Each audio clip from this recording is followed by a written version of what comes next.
दिल्ली के जंतर मंतर पर हुए लाठीचार्ज को लेकर कांग्रेस नेता राहुल गांधी ने प्रधानमंत्री नरेंद्र मोदी पर तीखा हमला बोला था। इस मुद्दे पर सत्ता पक्ष और विपक्ष के बीच सियासी बयानबाजी तेज हो गई है। महाराष्ट्र के राजस्व मंत्री चंद्रशेखर बावनकुळे ने राहुल गांधी पर निशाना साधा है। वहीं कांग्रेस विधायक विजय वडेट्टीवार और नितिन राऊत ने सरकार को घेरा है। 140 कोटी भारतीयांनी त्यांना मोदीजींना प्रचंड बहुमत दिलेलं आहे। काहीतरी सरकारच्या विरोधी भूमिका स्वीकारायच्या।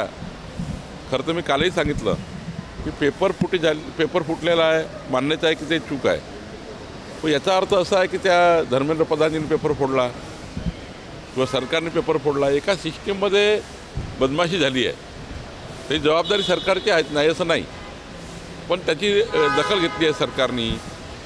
त्या ठिकाणी स्वतः सुमोटो सरकारने दखल घेऊन त्या ठिकाणी इन्व्हेस्टिगेशन एजन्सी नेमली आहे। आणि त्यामुळे मला असं वाटतं की हे आंदोलन केवळ नौटंकी आहे। देशाच्या युवकाचे माथे भडकवण्याकरता हे आंदोलन करत आहे आणि या आंदोलनाचं हेही तपासलं पाहिजे की या आंदोलनामध्ये ज्या पद्धतीनं 2-2, 3-3 ट्रक गोटे भरून आणलेले होते आणि ते गोटमार त्या ठिकाणी झाली, हे कोणी केली, कोण याच्यामागे असामाजिक तत्व आहे, हेही तपासण्याचं त्या ठिकाणी मला वाटतं सरकार तपासेल। पण हे आंदोलन जाणीवपूर्वक सरकारला बदनाम करण्याकरता, युवकाच्या मनात द्वेष निर्माण करण्याकरता केलं गेलं होतं। जेव्हा एखाद्या देशातल्या इश्यूंबद्दल चर्चा केली जाते तेव्हा राहुल गांधींवर चर्चा केली जाते।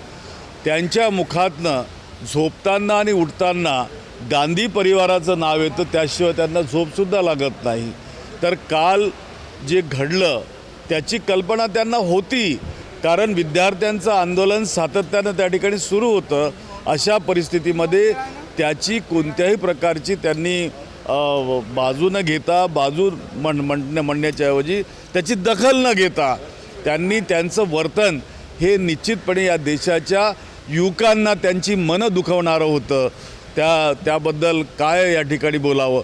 तुम्हाला कल्पना असेल की मणिपूरमध्ये स्त्रियांवर इतका अमानुष अत्याचार झाल्यानंतर जो माणूस त्या ठिकाणी पायसुद्धा ठेवत नाही, जेव्हा या देशातला शेतकरी आंदोलन करतो, त्यांच्या आंदोलनाला कुचललं जातं, न्याय दिला जात नाही, तर ते विद्यार्थ्यांबद्दल काय करणार। शेवटी संघर्ष आहे, हा संघर्ष सडकेवरच होणार आणि त्या संघर्षाला आमचं संपूर्णपणे पाठिंबा आहे। या देशाच्या युवकांच्या पाठीशी उभं राहण्याचं काम काँग्रेस पक्ष या ठिकाणी निश्चितपणे करेल आणि राहुल गांधींच्या नेतृत्वात तो पुढाकार घेतल्याशिवाय राहणार नाही। नाही, मोदी देशातील लोकशाही संपवणारेच मुख्य पंतप्रधान असतील अशी सुद्धा सगळ्या सोशल मीडियावर जोरात चर्चा सुरू आहे। काल ज्या आंदोलनामध्ये ज्या पद्धतीनं शांततामय आंदोलनाला हाताळलं गेलं आणि लाठीचार्ज करून त्या तरुण पोरांना जखमी केलं गेलं, ज्या पद्धतीनं पोलीस गुंडगिरीसारखे वागत होते, यावरून जंतर मंतर हे लोकशाहीच्या आणि या देशातील जनतेच्या हक्काचं एक केंद्रस्थान आहे की जिथे आंदोलन होतात। ते आंदोलन ज्या पद्धतीनं सोनम वांगचुकला उचलून चिरडण्याचा प्रयत्न झाला, यावरून या देशातील लोकशाहीला आता धोका निर्माण झाला आहे। कालच्या लाठीचार्ज करण्याची का गरज होती? शांततामय आंदोलनाला त्या पद्धतीनं चिरडण्याची का आवश्यकता होती? आंदोलनाला हे सरकार, मोदी सरकार का घाबरते आहे? आणि म्हणून कालच्या घटनेचा आम्ही निषेधच करतो आणि ते करणं ते टाळलं असतं तर बरं झालं असतं।